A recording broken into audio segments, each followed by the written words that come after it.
നിങ്ങളുടെ favourite shows ഇനി ഒരിക്കലും മിസ്സാവില്ല. ഇപ്പോൾ C5 കാണും നിങ്ങളുടെ ഫേവറേറ്റ് ഷോ തികച്ചും സൗജന്യമായി.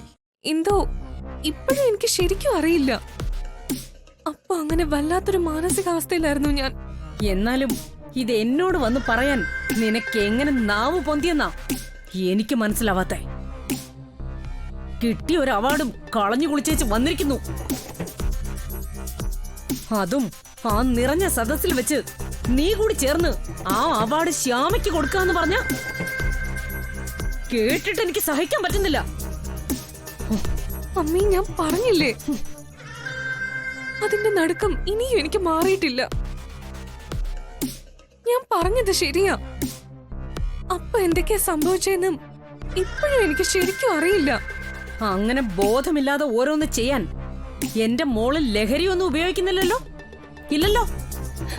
സത്യത്തിന് ഞാനപ്പോ എന്തോ ലഹരിക്ക് അടിമപ്പെട്ടത് പോലെയാ തോന്നിയത്. മനസ്സെന്തോ ഒരു മയിൽപ്പീലി തുണ്ട് പോലെ, മനസ്സെനിക്ക് കൈവിട്ട് പോകുന്ന പോലെ. ആ അവാർഡിന് അർഹ ശ്യാമയാണ്, അത് അവൾക്ക് കൊടുത്തേക്കെന്ന് ആരോ എന്റെ മനസ്സിലിരുന്ന് മന്ത്രിക്കുന്ന പോലെയാ അപ്പൊ എനിക്ക് തോന്നിയത്. മണ്ണം കെട്ട മനസ്സിൽ ആരോ ഇരുന്ന് മന്ത്രിച്ചു പോലും. അബദ്ധം കാട്ടിയിട്ട് വന്നിട്ട് വെറുതെ സ്വയം ന്യായീകരിക്കില്ലേ നീ? മമ്മി വേണമെങ്കിൽ എന്റെ കഴുത്ത് ഞെരിച്ച് കൊന്നു. ഇതിലും ഭേദം അതാ. ഞാൻ അനുഭവിച്ച കാര്യം ഞാൻ പറഞ്ഞു. ഇതിൽ കൂടുതലും അപ്പോഴത്തെ അവസ്ഥ എനിക്ക് പറഞ്ഞു ഫലിപ്പിക്കാൻ പറ്റുന്നില്ല. വലിയ തെറ്റാ ഞാൻ ചെയ്തത്. കൊല്ലുന്നെങ്കിൽ അങ്ങ് കൊന്നോ. ഞാൻ ബോധപൂർവ്വം അവാർഡ് വേണ്ടാന്ന് വെക്കുമെന്ന് മമ്മി വിശ്വസിക്കുന്നുണ്ടോ? എന്റെ ബദ്ധശത്രുവായ ആ ശ്യാമയ്ക്ക് ഞാനും കൂടി അത് കൊടുക്കുമെന്ന് മമ്മി കരുതുന്നുണ്ടോ? എന്നെ മമ്മിക്ക് അത്രയ്ക്ക് വിശ്വാസം ഇല്ലെങ്കിൽ എനിക്കിനി ജീവിച്ചിരിക്കണ്ട. അതാ ഞാൻ പറഞ്ഞത്. ഇത്രയും ദ്രോഹം ചെയ്ത മമ്മിക്ക് നാണക്കേടുണ്ടാക്കിയ എന്നെ അങ്ങ് കൊന്നേക്കാൻ, മമ്മിയുടെ കൈകൊണ്ട് തന്നെ കൊന്നേക്കാൻ. മമ്മി എന്നെ കൊല്ല്. ഇങ്ങനെ മമ്മിയെ വിഷമിപ്പിച്ച് ജീവിക്കുന്നതിനേക്കാൾ അതാ നല്ലത്. മരിക്കുന്നതാ.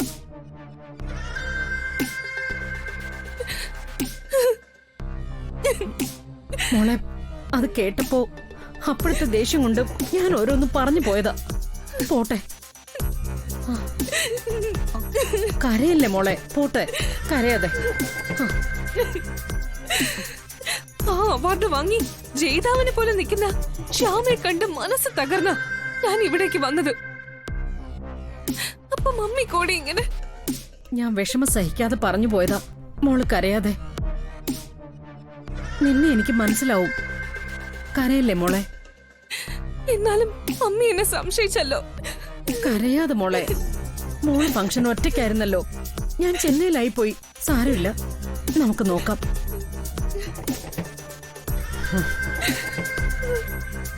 ഇതെല്ലാം അഖിലിന്റെയും ശ്യാമയുടെയും പ്ലാനിങ് ആയിരുന്നു. ഇതിനിടയില് അവരെന്തോ തിരിമറി നടത്തി. അതാ ഇങ്ങനെയൊക്കെ സംഭവിച്ചത്. നീ പറഞ്ഞില്ലേ അപ്പൊ നീ വല്ലാത്തൊരു മാനസികാവസ്ഥയിലായിരുന്നു എന്ന്. അക്കാര്യത്തില് എനിക്ക് ബലമായ ഒരു സംശയമുണ്ട്. ശ്യാമ വലിയ ഭക്തയാ. ഏത് സമയവും പൂജയും പ്രാർത്ഥനയാ. വാസുദേവനും ആ കുടുംബവും മൊത്തത്തിൽ അങ്ങനെ തന്നെയാ. ഇനി എന്റെ മോൾക്കെതിരെ അവര് വല്ല ആഭിചാരവോ ഹോമോ മറ്റോ നടത്തിയിട്ടുണ്ടെന്നാ എന്റെ ഒരു പേടി. ഞാൻ ആലോചിച്ചിട്ട് ഇങ്ങനെ പെട്ടെന്ന് മോൾക്കൊരു മനസ്സിന് ചാഞ്ചല്യം ഉണ്ടാവണമെങ്കിൽ അതങ്ങനെ വരാനേ തരവുള്ളൂ. എനിക്ക് മറ്റൊരു പേടിയുണ്ട് മമ്മി. ആ തിരുവാഭരണം എടുക്കാൻ കൂട്ടു നിന്നെന്റെ തിരിച്ചടിയാ ഇതെന്നാ എനിക്ക് തോന്നുന്നത്. അതെ, അതാവാനേ തരവുള്ളൂ. അപ്പൊ തന്നെ ഐശ്വര്യച്ചയുടെ 1 ലക്ഷം രൂപയുടെ നെക്ലസ് നഷ്ടപ്പെട്ടു. എനിക്കിപ്പോ ഇങ്ങനൊരു തിരിച്ചടി. ഇതെനിക്ക് കൃഷ്ണൻ തരുന്ന തിരിച്ചടിയാ, സംശയമില്ല.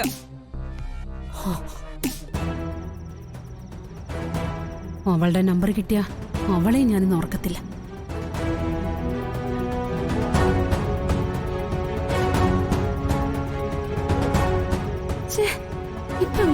കാണുന്നില്ലല്ലോ.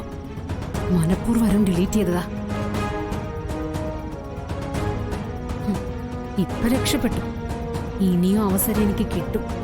പിന്നെ ഈ ഐശ്വര്യം ആരാണെന്ന് ശരിക്കും മനസ്സിലാവും.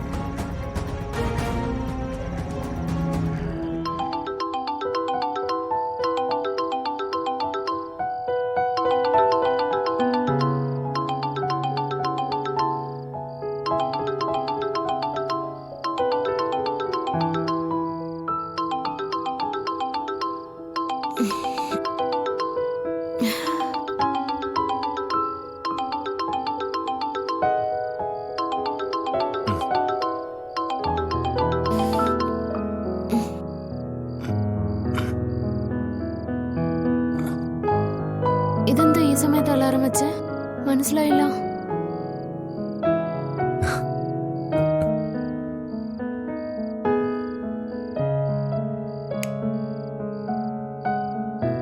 കൃത്യസമയത്ത് ഉണരാൻ അലാം വെച്ചതേ ഞാനാ.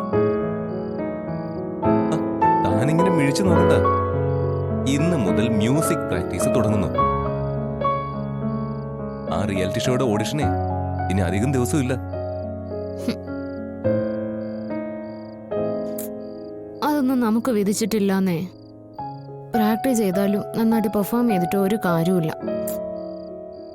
കുറച്ച് ഭാഗ്യം കൂടി വേണം. അതെനിക്കില്ല. എന്റെ ജീവിതം അങ്ങനെയായിപ്പോയി. സാറിനറിയാലോ, വിസ്മയ്ക്ക് അതിനൊക്കെയുള്ള ഭാഗ്യം.